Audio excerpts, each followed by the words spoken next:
Na mimi kwa majina naitwa Alfred Asante. I'll be your facilitator for the next 2 days, today and tomorrow. And the keyword is I'm a facilitator. Hii ndio mtaniambia what you know.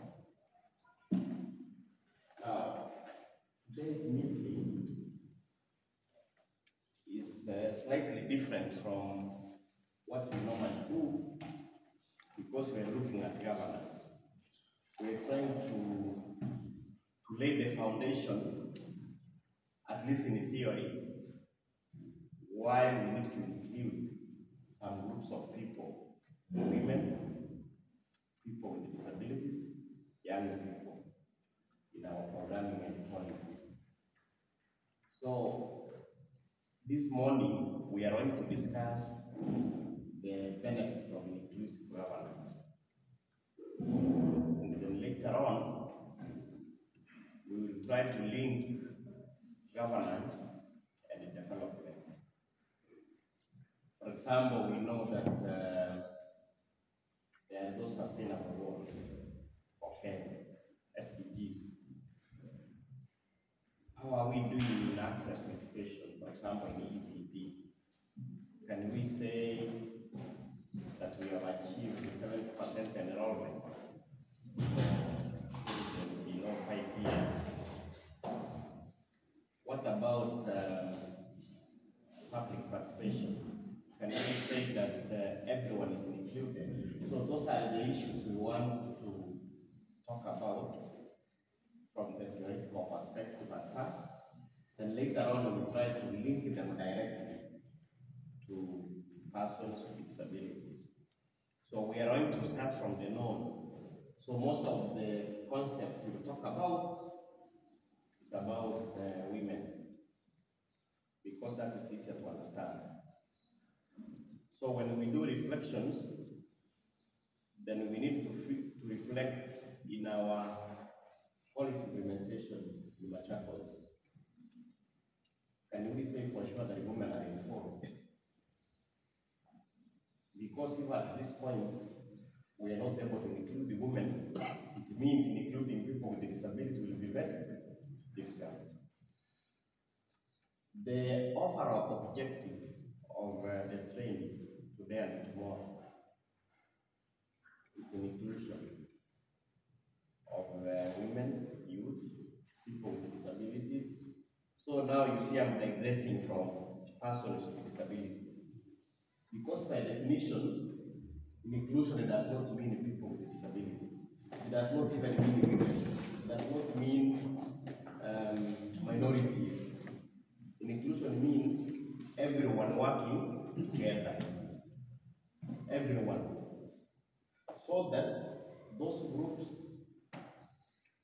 who may not have the capacity to work with everyone, we use equality to bring them to the table. Now, by the end of tomorrow, there are 2 takeaways that I want to go with. One of them is like some unwritten commitment from this team that wherever you are doing your programming, at the back of your mind, you will be thinking about the groups that ordinarily will not be visible. Women, persons with disabilities, youth.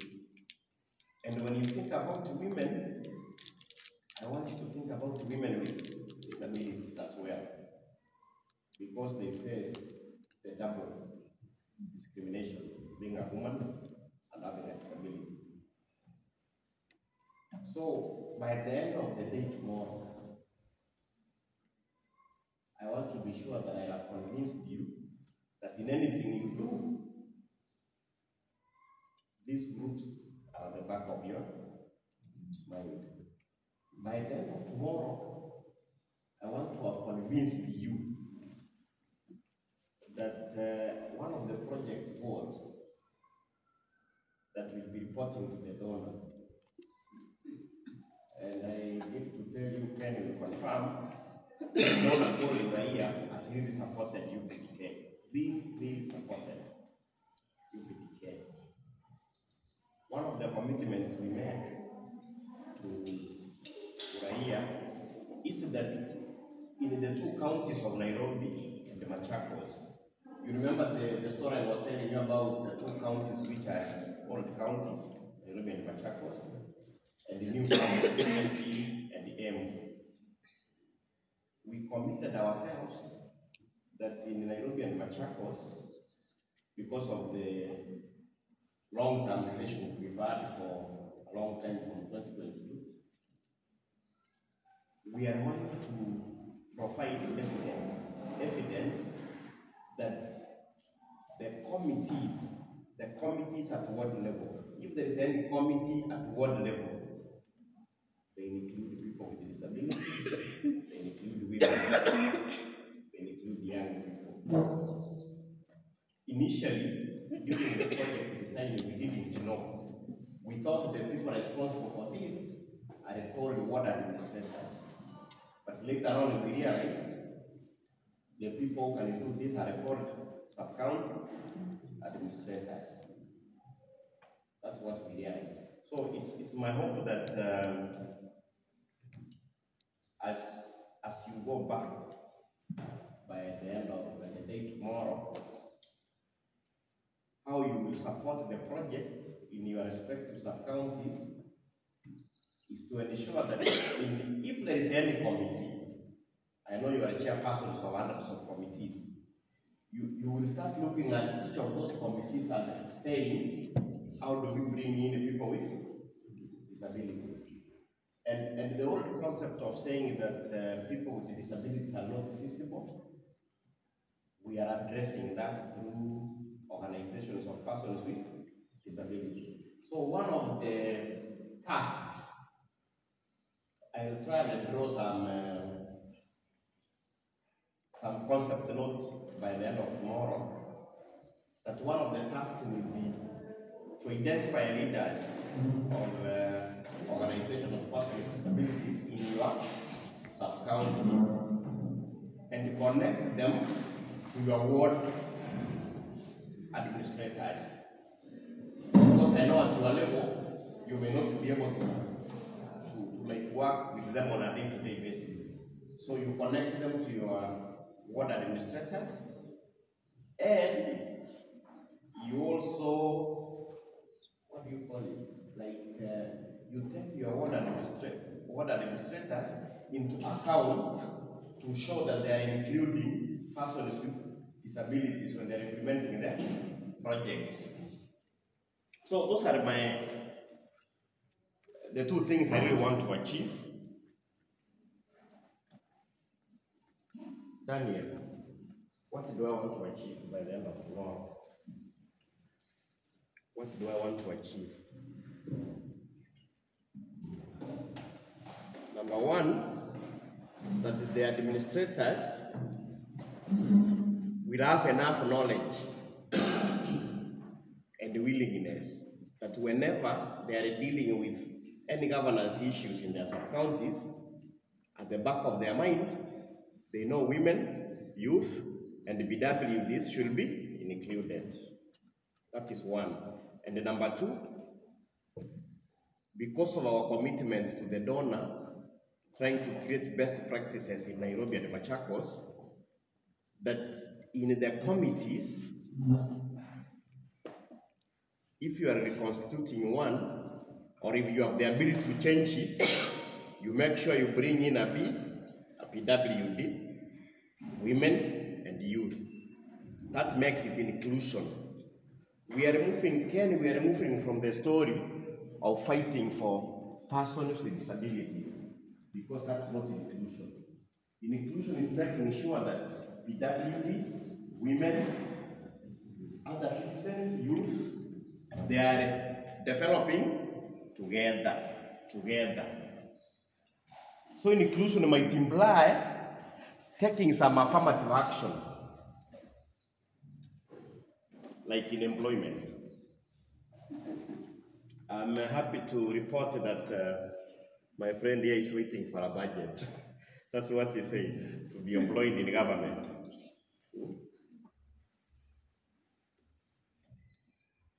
Daniel, when you get there, don't become an elite BWD. You know elite BWDs? Akipata kakitu kadogo hivi, anasahau wengine. Mwalimu, niulize, ningependa tu kuelezwa hizi budgets za kaunti zinapitishangwa nini? Ndio yeye ndiye ajui. Yeye ndiye alisema hivi just. Now the question, if they are waiting for the budgets to be approved, does it mean now wafanyikazi wa serikali wanapata mishahara? No. I'm saying yeye ndiye alisema hivyo, but he doesn't know. He is employed. Why can't we explain to him? Because if he is employed, he has a letter, isn't it? Yes. Akona lakini hana akona appointment letter. Yes. Sasa which department does he belong to? Taongea hiyo. We need to help Daniel. We'll do. Atakuja kuandikiwa barua ambayo siasa nini asante with the job. Na pengine anakuwa expected to be in a certain office.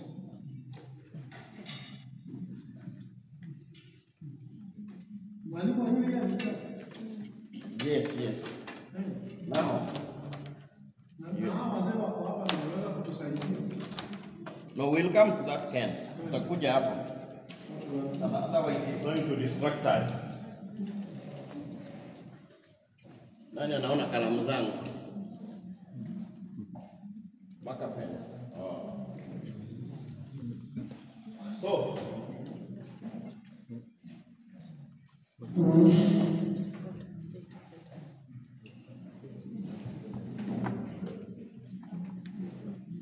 hebu muniambie, when we say inclusive governance,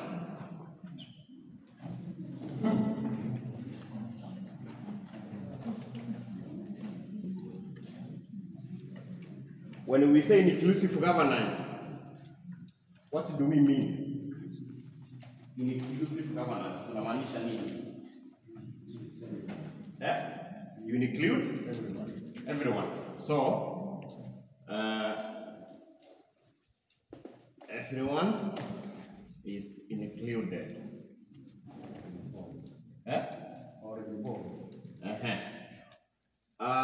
Specifically, which groups are you interested in including?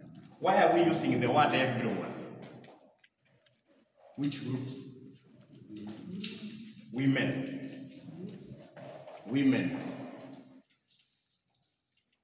Watu wengi watasema ni gender,